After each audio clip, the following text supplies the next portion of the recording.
My husband John had just left with our sons for a basketball practice, and our daughters were at a friend's house.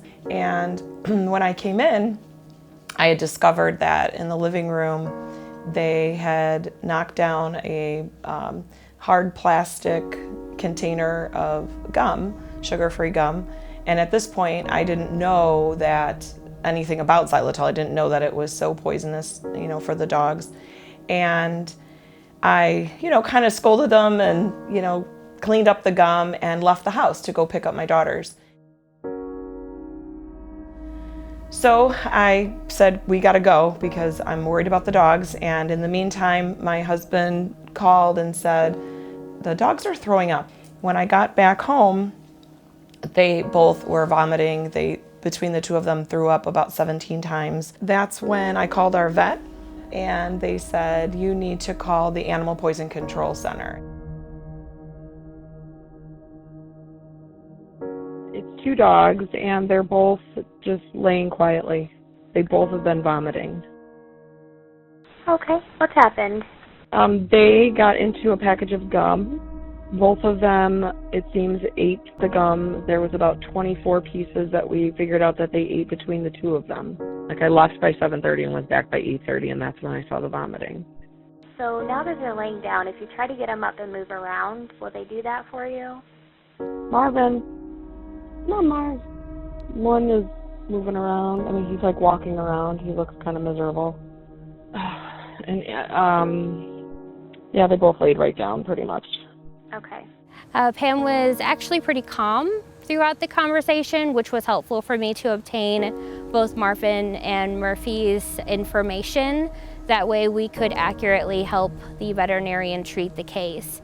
In their situation, both dogs had already been vomiting several times, so we had determined there wasn't much that we were going to start doing at home. We just needed to have them go into a clinic as soon as possible.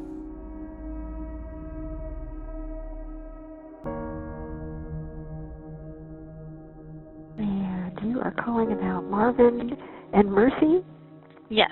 This is going to be an extremely large dose of xylitol. I'm glad they vomited. That's going to help. But most of the xylitol is absorbed. Oh, God. Yeah, this is not a heavy dose of xylitol. The emergency veterinarian called. They had the case number that had been established, and I was able to let them know how serious the case was, that it was a very high dose of xylitol. What can happen if dogs don't get treatment rapidly enough, their blood sugar level drops to a dangerously low level. They can start to have seizures, they can potentially become comatose. They started treating them immediately. It was a pretty scary scenario. They were, by that time that we got them to the vet, pretty lethargic, not really standing on their own, looking just really weak.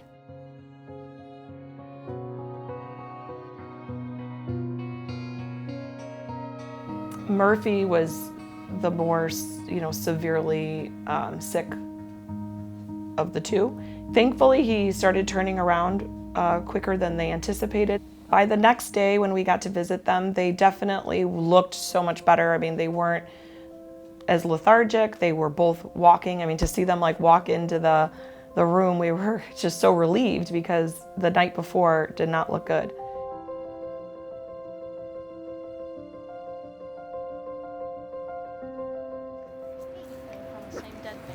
Hi there. I'm Dr. Carlson. I'm Pam Conway, my husband John. We never get to meet the people on the other end of the phone, and so to be able to meet it's an awesome feeling. To actually put faces with a name and know who I spoke to on the phone was awesome. It was great. I felt so special too for them to actually, for the first time, to get to meet pets that they helped save. These guys thank you, and our kids thank you, because they were able to, not lose their pets. And had we waited any longer, they might not have been around. So it was humbling to meet them.